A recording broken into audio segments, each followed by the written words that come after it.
এই বছরে যতগুলো সুমোটো মামলা সুপ্রিম কোর্ট নিয়েছে তার একটা দুটো বাদ দিলে অধিকাংশই প্রায় সবগুলোই পেন্ডিং, ইনকনক্লুসিভ, অর্থাৎ কোনো তার পরিণাম জানা যায় না। পশ্চিমবাংলার মানুষ যেগুলো নিয়ে যে মামলাগুলোর দিকে তাকিয়ে আছে, যেমন ধরুন রাজ্য সরকারি কর্মচারীদের ডিএ মামলা, তারিখের পর তারিখ আসে, সুপ্রিম কোর্ট শোনার সময় আছে। শিক্ষক নিয়োগের যে দুর্নীতি মামলা, একই পরিমাণ। তো আমরা সেটাই আশঙ্কা প্রকাশ করছিলাম যে সুপ্রিম কোর্ট এই মামলার ক্ষেত্রে সেই একই দীর্ঘসূত্রিতা দেখাবে না তো। নির্ভয়ার ক্ষেত্রে আপনারা জানেন যে প্রায় 10 বছরের কাছাকাছি লেগে গেছে। তো সেই আশঙ্কা তো রয়েছেই। আমাদের যে বিচার ব্যবস্থা আছে তার বোঝা উচিত যে পশ্চিমবঙ্গের মানুষ ক্রমশ আস্থা হারিয়েছে গণতন্ত্রের সবকটি স্তম্ভের থেকে, সরকারের থেকে, পুলিশের উপরে কারোর উপর ভরসা করতে পারছে না। তারা রাস্তায় নেমে এসছে সমস্ত ভয় ভীতি উপেক্ষা করে। এই মতো অবস্থায় যদি বিচার ব্যবস্থার তাদের শেষ ভরসাস্থল, সেখান থেকে যে প্রত্যাশিত সাড়া তা যদি না পাওয়া যায়, তাহলে কিন্তু একটা নৈরাজ্যের সৃষ্টি হতে পারে পশ্চিমবঙ্গে। এখন সংবাদ মাধ্যমে আসেনি, আপনাদের সংবাদ মাধ্যমে আমি প্রথম বলছি, সন্দেশ থেকে কেউ হার মানাবে। আমাদের ছাত্রীদের কাছে যা প্রমাণ হয়েছে, সন্দীপ ঘোষ এবং এই সিন্ডিকেট মেম্বার অভিক দে, বিরূপাক্ষ বিশ্বাস, প্রশান্ত রায়, এদেরকে যেখানেই মানুষ দেখবে জনরোষ আসতে পড়বে, মুস্তুতু ছিটাবে গায়ে, এতটাই জীবিত এরা মানুষ। 1100 নথি আমরা সিবিআই এর অফিসে জমা দিয়েছি এবং আমাদের আইনজীবীদের মারফত সুপ্রিম কোর্টেও জমা করেছি। যেগুলোর যদি সুবিচার হয়, সেগুলো ধরে যদি তদন্ত করা হয়, স্বচ্ছ তদন্ত যদি হয়, তাহলে সন্দীপ ঘোষ সহ এই সমগ্র সিন্ডিকেট আর একেবারে অবধি পৌঁছে যাবে। দেখুন, গতকাল আমরা দিল্লিতে সাংবাদিক বৈঠক করে ঠিক আশঙ্কার কথাই বলছিলাম যে সুপ্রিম কোর্টে আমাদের বাঙালি হিসেবে আমাদের অভিজ্ঞতা ভালো নয়, পশ্চিমবঙ্গের মানুষ হিসেবে। এমনিতে যদি দেখেন যে এই বছরে যতগুলো সুমোটো মামলা সুপ্রিম কোর্ট নিয়েছে তার একটা দুটো বাদ দিলে অধিকাংশই, প্রায় সবগুলোই পেন্ডিং, ইনকনক্লুসিভ, অর্থাৎ কোনো তার পরিণাম জানা যায় না। পশ্চিমবাংলার মানুষ যেগুলো নিয়ে যে মামলাগুলোর দিকে তাকিয়ে আছে, যেমন ধরুন রাজ্য সরকারি কর্মচারীদের ডিএ মামলা, তারিখের পর তারিখ আসে, সুপ্রিম কোর্ট শোনার সময় আছে। শিক্ষক নিয়োগের যে দুর্নীতি মামলা, একই পরিমাণ। তো আমরা সেটাই আশঙ্কা প্রকাশ করছিলাম যে সুপ্রিম কোর্ট এই মামলার ক্ষেত্রে সেই একই দীর্ঘসূত্রিতা দেখাবে না তো।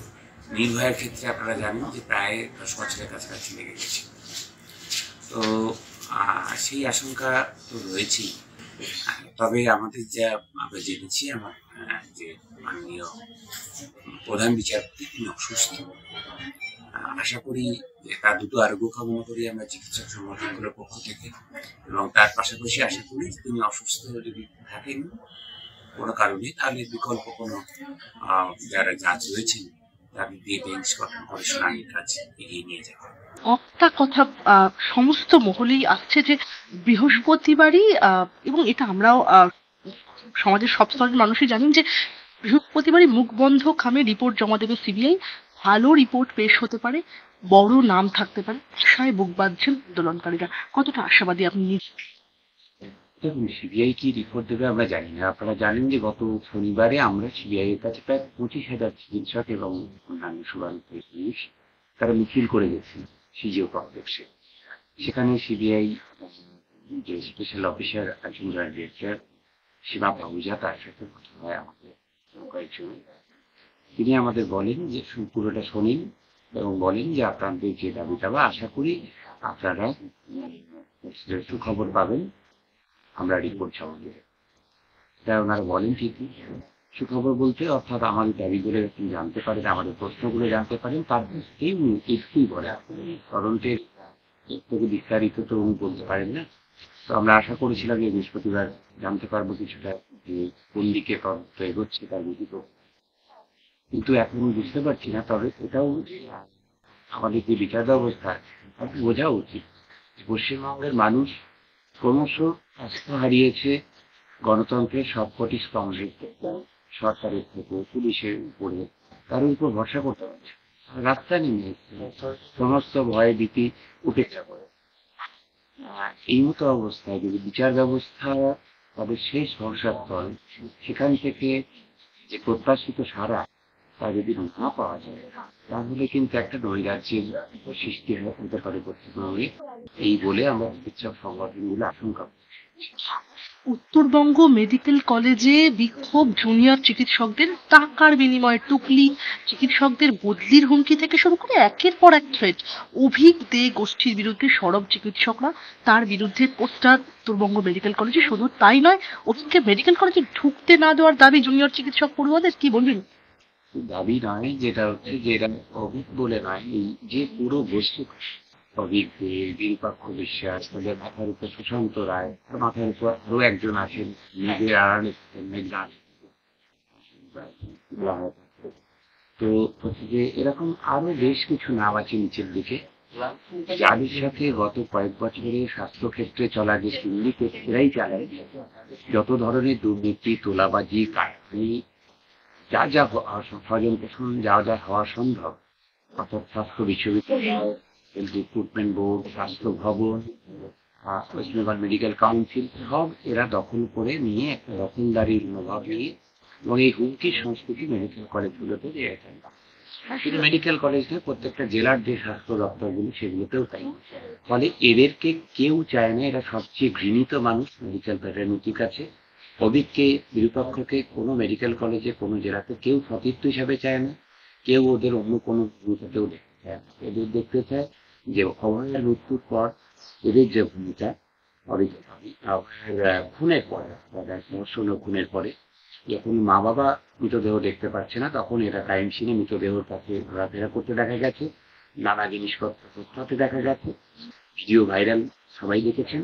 ফলে এটা পরিষ্কার যে হচ্ছে যে অভয়ের ধর্ষণ এবং খুনের সাথে এদের কোনো একটা সম্পর্ক আছে। তাই আমরা বলছি এদেরকে হেফাজতে নিয়ে জেরা করতে হবে যদি সত্যের কাছাকাছি পৌঁছাতে চাইছি। একটা প্রশ্ন তো আপনার কাছে থাকে, আপনি যে মেঘনাদ অর্থাৎ যাকে উল্লেখ করছেন, সরকার কি অবগত ছিল, স্বাস্থ্য ভবন অবগত ছিল তার অবশ্যই একাধিকবার আমরা চিকিৎসক সংগঠনগুলি সরকারের সর্বোচ্চ মহলে জানিয়েছি চিঠি দিয়ে, আমরা প্রেস কনফারেন্স করে একাধিকবার বলেছি, বিভিন্ন নিউজ মিডিয়া তারা এগুলি প্রকাশ করেছেন, এবং এমনকি আমরা হাইকোর্টে পিআইএল পর্যন্ত, কিন্তু হাইকোর্ট শোনার সময় পাননি। আমাদের সংবাদ মাধ্যমের যে রিপোর্টগুলো বেরিয়েছে সেগুলো সরকারের যারা কথা ব্যক্তি তারা পড়ার সময় পায়নি, আমাদের নিজেগুলোও তারা পড়ার সময় পায়নি। এটা বিশ্বাস করতে আমরা পারছি না। ফলে আমরা এটা ধরেই নিয়েছি যে তাদের সম্পূর্ণ মদতেই এই বিষয়। এই যে অভিজ্ঞদের বিরুদ্ধে শুধু জুনিয়র চিকিৎসকরা নন, পাশাপাশি ডিপার্টমেন্টাল হেডরাও এসে উপস্থিত হয়েছেন। আমরা একদম সংবাদ মাধ্যমে তাদেরকে দেখছি। তাদের অভিযোগ, বিশেষ একজন ছাত্র নেতার নম্বর সাদা কালি দিয়ে মুছে বাড়িয়ে দেওয়া হয়েছিল। এইচওডিরা বলছেন তারা 52-53 নম্বর দিয়েছিলেন, অথচ মার্কশিটে নম্বর লেখা 80। এক অধ্যক্ষ বলছেন নম্বর ধরে ধরে বাড়িয়ে দেওয়া হয়েছে, আমাদের ডাকলে ফাইল দেখাবো। এগুলো ব্যাপারটা হচ্ছে এটা হিমশৈলের চূড়ামা। এরকম দেখা গেছে একটা মেডিকেল কলেজে প্রায় সবাই অনার্স নম্বর পেয়েছেন, অর্থাৎ হচ্ছে 80% বেশি নম্বর পেয়েছেন। একটি ছাত্র ছাড়া সে 4 নম্বরের জন্য পায়নি। তার ক্ষেত্রেই সে রিভিউ করতে গিয়েছিল যে কেন আমি ঘুষ পেলাম না, বাকি সবাই পেয়ে গেল। দেখা গেল তার নম্বর কমে রিভিউ করা, তার আগে যে নাম্বারটা দেওয়া ছিল ভুল। এরা সামগ্রিকভাবে মেডিকেল কলেজগুলোতে এমন একটা পরিবেশ তৈরি করেছে, ওদেরকে পয়সা দিতে হবে, তার বদলে ওরা ঘন্টকাটুকি করতে দেবে, এবং তারপরেও যদি সে লিখতে না পারে পয়সার বিনিময়ে শিক্ষকদের হুমকি দিয়ে নম্বর বাড়িয়ে দেওয়ার কাজটা করবে, শিক্ষকদের বদলি করে দেওয়ার হুমকি দেবে, ছাত্রদের ফেল করিয়ে দেওয়ার হুমকি দেবে। এবং তারপরে এই অভিজ্ঞদের নামে আরো যা যা হচ্ছে, এখন সংবাদ মাধ্যমে আসেনি, আপনাদের সংবাদ মাধ্যমে আমি প্রথম বলছি, সন্দেশ খালি কেউ হার মানাবে। আমাদের ছাত্রীদের কাছে যা প্রমাণ রয়েছে, যা হোয়াটসঅ্যাপ চ্যাট, ভিডিও কলের যা হিস্ট্রি, বিভিন্ন যা রয়েছে, সন্দেশ খালি কেউ হার মানাবে। খুব তাড়াতাড়ি আমরা সেগুলো নিয়ে পুলিশের দ্বারস্থ হয়েছে, তারা অধ্যক্ষকে জানিয়েছি, আমরা খুব তাড়াতাড়ি এটাকে আরো বড় আকারে চেক আপ করবো, যা যা আইনি ব্যবস্থা তাই করবো। আপনি যা অভিযোগ করছেন এ তো বিস্ফোরক অভিযোগ, এবং তাহলে বলছেন সন্দীপ ঘোষ পুরোপুরি অবগত ছিল এই স্বাস্থ্য ব্যবস্থার এবং এই চিকিৎসা বা শিক্ষার এই দুর্নীতির সঙ্গে। সন্দীপ ঘোষ এই সিন্ডিকেটের part and parcel. Sandip Ghosh একটা বোর্ডে, যিনি আজকাল মেডিকেল কলেজের মাথায় ছিলেন, এরকম আরো বেশ কিছু মেডিকেল কলেজের মাথায় আরো একজন এরকম বোর্ডে আছে। এবং হচ্ছে যে এই টাকার উপরে অভিজ্ঞে সুশান্ত রায়, তার ছেলে সৌত্রিক রায়, আরো এইসব বিরূপাক্ষ রায়, সৌরভ পাল, এইসব যে নামগুলো আসছে, এদের প্রত্যেকের সাথে এই অভয়ার বিচারের যোগাযোগ এই জন্য যে এদেরকে যদি শাস্তি না দেওয়া যায় তাহলে অভয়া বিচার সম্পূর্ণ। আর স্যার, সন্দীপ ঘোষকে আমরা দেখলাম আদালত চত্বরে সপাকে চড় মারা হলো, কি বলবেন? সারা পশ্চিমবঙ্গ, ভারতবর্ষ এবং কি দেশের গণ্ডি ছাড়িয়ে সারা পৃথিবী সবচেয়ে ঘৃণিত যে কটা নাম, বোধহয় সঞ্জয় রায়কে দেখলেও এতটা মানুষ ঘৃণা হতো না। সে একজন মত মাতাল সিভিক ভলান্টিয়ার, কি করেছে কতটা করেছে সিবিআই পরে জানবে। সন্দীপ ঘোষ এবং এই সিন্ডিকেট মেম্বার অভিক দে, বিরূপাক্ষ বিশ্বাস, প্রশান্ত রায়, এদেরকে যেখানেই মানুষ দেখবে জনরোষ আসতে পড়বে, মানুষ থুতু ছিটাবে গায়ে, এতটাই ঘৃণিত এরা মানুষ। স্যার, সন্দীপ ঘোষের গ্রেপ্তারিতে কি এবার সব বেরিয়ে আসবে? কেন এতদিন সন্দীপ ঘোষকে আড়াল করতে চেয়েছিল রাজ্য? সন্দীপ ঘোষকে কি কেউ অনুপ্রেরণা জুগিয়েছিল? আমরা তো প্রথম থেকেই বলছি যে রাজনৈতিক মদতে এবং প্রশাসনিক প্রশ্রয়ে এই অপরাধ চক্র যা কায়েম করা হয়েছিল গত কয়েক বছর ধরে, বিপুল পরিমাণ অর্থের দুর্নীতি এবং হচ্ছে যে আরো অনেক বিষয় যেগুলো তদন্তের প্রক্রিয়া সবটা আমরা বলতে পারছি না। 1100 টাকার নথি আমরা সিবিআই এর অফিসে জমা দিয়েছি এবং আমাদের এনজিবিদের মারফত সুপ্রিম কোর্টেও জমা করেছি। যেগুলোর যদি সুবিচার হয়, সেগুলো ধরে যদি তদন্ত করা হয়, স্বচ্ছ তদন্ত যদি হয়, তাহলে সন্দীপ ঘোষ সহ এই সমগ্র সিন্ডিকেট একেবারে মাথা অব্দি পৌঁছে যাওয়া যাবে। একদম। স্যার, রহস্যজনকভাবে পোস্টমর্টেম হেড দেবাশিস সোম মৃত্যুর মুখে, কি বলবেন?